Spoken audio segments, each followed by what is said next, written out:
시청자 여러분 안녕하십니까? 지방자치의 생생한 소식을 전하는 KLN 뉴스입니다. 첫 소식입니다. 원희룡 제주도지사는 오늘 감귤 유통실태 파악과 소비 촉진을 위해서 서울 가락동 농수산물 도매시장을 방문했습니다. 원 지사는 시장에 유통된 감귤들을 살피고 제주산 감귤 경매 과정도 직접 참관했습니다. 이 자리에서 도매시장 관계자들은 감귤이 출하 초기와 달리 부패 발생이 줄어 좋은 가격에 거래되고 있다면서 일정 수준의 품질이 유지되는 고품질 감귤을 생산 출하해야 한다고 강조했습니다. 이에 원 지사도 강제 착색 및 비상품 감귤은 소비자들에 공급되는 일이 없도록 유통 행위를 철저히 차단해 나가는 한편 고품질 감귤 생산을 위해 토양 피복 확대 등 자구 노력을 펼쳐나가겠다고 말했습니다. 군산시 새만금 복합리조트 유치를 둘러싼 찬반 양측의 주장이 대립되고 있는데요.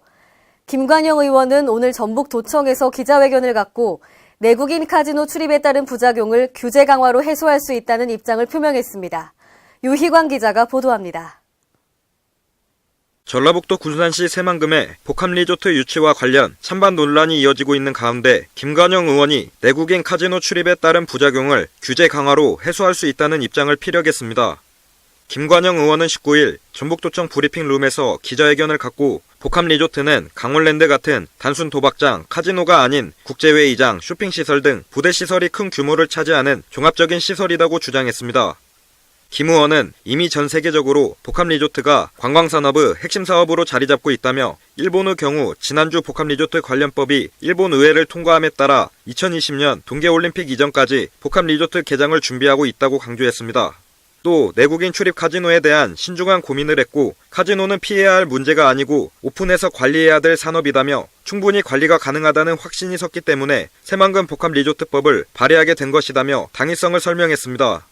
특히 카지노로 인한 도박의 폐해와 관련해서는 복합리조트 전체 시설 중 카지노가 차지하는 비율은 약 4%에 불과하다며 싱가포르 마리나 베이샌즈보다 강력한 규제를 도입해 카지노로 인한 부작용을 해소할 방침이라고 말했습니다. 카지노를 감독하는 인원도 우리나라가 지금 12개의 카지노가 운영되고 있습니다만은 거기에 규제하는 인원이 4명 있습니다. 우리나라가. 싱가포르는 2개의 카지노를 내면서 지금 감독 규제 인원이 120명이거든요. 엄청난 차이가 납니다.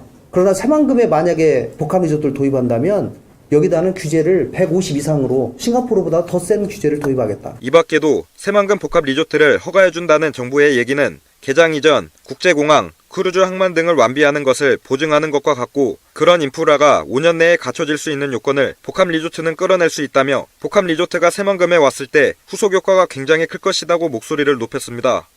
한편 시민단체들은 새만금 내 복합리조트 유치와 관련 여전히 반대 입장을 고수하고 있는 가운데 새만금 복합리조트 유치를 둘러싼 찬반 양측의 주장이 여전히 평행선을 달리고 있습니다.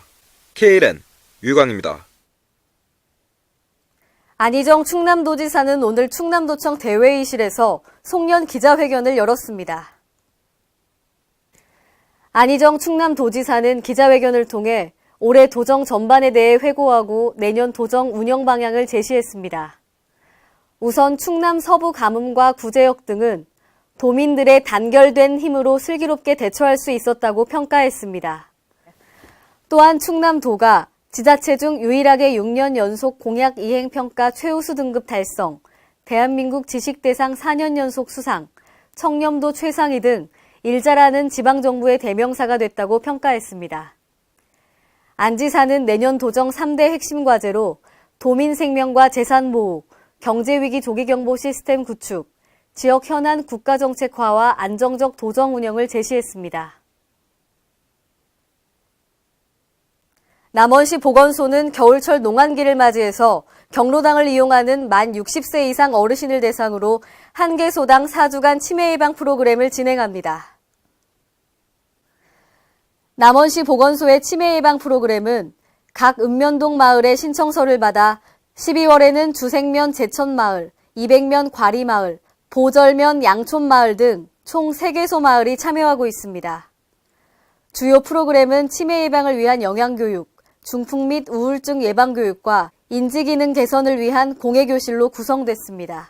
앞으로 1월에는 인월면 2개 마을과 2월에는 운봉읍과 대산면 등 2개 면을 방문해 프로그램을 지속적으로 운영할 예정입니다.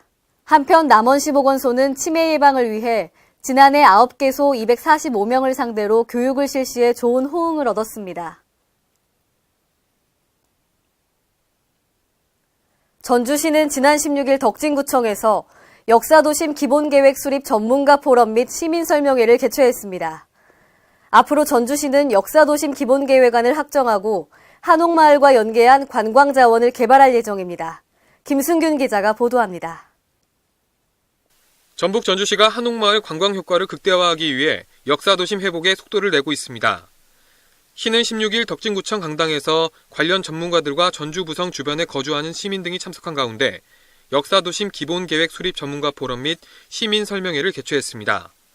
역사도심 기본계획은 전주의 근대 문화유산과 풍남문, 전동성당, 객사, 전주부성 등 다양한 역사 문화 자원을 간직한 주변 지역에 보다 체계적인 보존과 관리를 위해 추진되었습니다. 이날 설명회에서 역사도심계획 연구진은 전주 역사도심은 천년 역사도시 전주의 역사적 정체성이 축적된 도시중심지이자 전주와 전주 사람의 고유한 정체성이 발현돼 오랫동안 도시의 정체성을 지켜온 공간이다라고 설명했습니다. 역사 도심으로서 현재 구도심에 있는 4대 문화까지 관광 권역도 확대하고 또 전주의 정체성을 확보하기 위해서 지금 전주 역사도심 기본계획을 지금 초안을 마련한 상황이 되겠습니다. 한편 시는 이날 설명회에서 제시된 전문가 및 시민들의 의견을 반영한 역사도심 기본계획안을 확정하고 한옥마을과 연계한 관광자원을 개발할 방침입니다. 전주시 생태도시국 관계자는 전주 부성 및 주변 도심부의 역사 문화적 정체성 회복과 관광자원 확대를 위해 만전을 기하겠다고 말했습니다. K랜 김승균입니다. 현재 군산시는 많은 업체가 폐업하며 경제 위기가 흔들리고 있는데요. 이에 군산시의회 2차 정례회에서 김영일 의원은 긴급경제 활성화 컨트롤타워 팀을 구성해야 한다고 촉구했습니다. 유희광 기자가 보도합니다. 전북 지역 지자체와 공공기관들이 중소기업 제품 우선구매 촉진운동에 나서고 있습니다. 중소기업 중앙회 전북지역본부는 14일 전북지방중소기업청에서 2016 전라북도 공공구매 촉진대회를 열었습니다. 공공구매 제도는 중소기업들이 공통으로 겪고 있는 판로 문제와 관련해 국가기관 및 지자체 투자기관 등이 중소기업 제품을 우선 구매하도록 하는 제도를 말합니다. 많은 중소기업을 지원하는 정책이 있지만은 여러분들이 현장에서 지금 현재 예산을 집행하는 이게 중소기업들을 진짜 도와주는 예산 없이 지원해주는 가장 큰 정책이라고 이렇게 생각하시면 됩니다. 예산을 투명히 집행한 것도 중요하지만은 우리 중소기업 지역의 중소기업 제품을 구매해야 한다는 큰 목적이 있다는 거죠. 지방에서는 유일하게 전북에서만 열리는 공공구매 촉진대회는 2009년부터 현재까지 매년 열리고 있습니다. 이날 행사에서는 전북 지역 중소기업 제품 공공구매 확대를 통한 판로 지원 등 구매 실적 우수자에 대한 시상식이 진행됐습니다. 시상식에 이어 공공기관 및 지자체 참석자들과 중소기업 관계자의 공공구매 제도에 관한 개선 방안이 논의됐으며 중소기업인들의 공공구매 제도에 관한 관심도를 높이고 중소기업 판로 지원 성과를 높여나갈 수 있는 방안 모색의 시간을 가졌습니다. K랜 유희광입니다. 이상으로 K랜 뉴스를 마칩니다. 시청해주신 여러분 고맙습니다.